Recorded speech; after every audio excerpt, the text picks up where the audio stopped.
কিতাব আপনাকে দিয়েছি, পৃথিবীতে মানব জীবনে প্রয়োজন আছে এমন কোন কথা নাই যে কথা এই কোরআনে আমি আল্লাহ উল্লেখ করে দেই নাই। সুবহানাল্লাহ পড়বেন না আপনারা সবাই?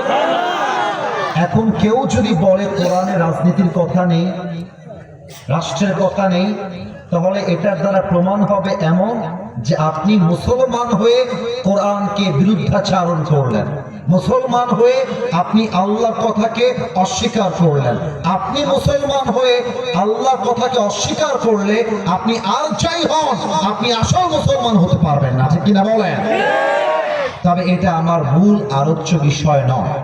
আমি আজকে নির্দিষ্ট আয়াত থেকে তাফসীর পেশ করতে চাই। তার আগে একটি কথা না বলে পারছি না। আমরা আজকে যেমন স্বাধীনভাবে কথা বলছি, এমন ভাবে আমরা আগে কথা বলতে পারতাম না। আমরা ওয়াজ করতে গেলে কিছু পাতি নেতা এসে মাইকে এমন করে হাত দিয়ে মাইক হটায় নিত। তো আজকে কোনো বাপের বেটা থাকলে আসেন না, টাঙ্গাইলের মানুষরা পিঠের চামড়া একটাও রাখবে না। ওই দিনটা এখন আর নেই। আপনারা অনেকে জানেন যে 28শে নভেম্বর আমাদের সকলের প্রিয় ডক্টর জাকির নায়ক সাহেব বাংলাদেশে আসছে। উনি আসুক, এটা আমরা সবাই চাই কি চাই না? টাঙ্গাইলবাসী জোরে বলবেন, চাই কি চাই না? ভারত আজকে বিবৃতি দিয়েছে ডক্টর জাকির নায়ক বাংলাদেশে আসলে সে নাকি একজন most wanted criminal in India.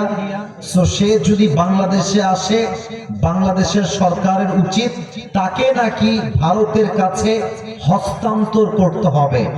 এটা কি মামুর বাড়ির আবদার নাকি রে বেটা? এটা কি মামুর বাড়ির কথা নাকি? আমরা মুসলমান, 90% বেশি মুসলমান এই দেশে বসবাস করে। ডক্টর জাকির নায়ক আসবেন, কোরআন নিয়ে কথা বলবেন, ইসলাম নিয়ে কথা বলবেন। ভারত যদি কোনোভাবে বাধা দেওয়ার চেষ্টা করে, বাংলার মুসলমান ছাড় দিয়ে কথা বলবে না, ঠিক কিনা বলেন?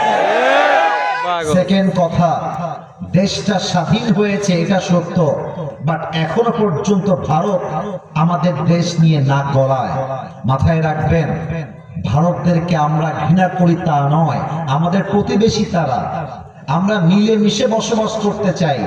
সব পরিবর্তন করা যায়, প্রতিবেশীকে সহজে পরিবর্তন করা যায় না।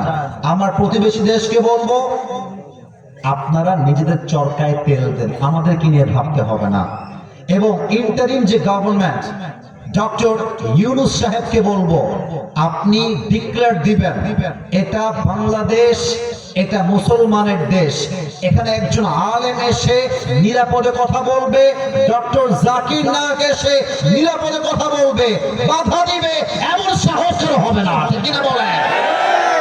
3 নাম্বার কথা বলে শেষ করতে চাই, বাংলাদেশে ইসলামকে মাইনাস করে কিচ্ছু হবে না, কিচ্ছু হবে না। আপনি যা করতে যাবেন তাতেই আপনি বাধাগ্রস্ত হবেন। মাথায় রাখবেন, এই বাংলার মানুষ কোরআনকে এত ভালোবাসে, রাত যদি 2টাও বেজে যায়, কনকনে শীত, দেখবেন মাহফিলে যুবকরা, মুরব্বীরা গায়ে কম্বল মুড়ি দিয়ে ওয়াজ শোনে, তাফসীর শোনে। আর এটাই প্রমাণ আগামী সংসদ চলবে কোরআন দিয়ে। টাঙ্গাইলের ভাইরা, ঠিক কিনা বলেন?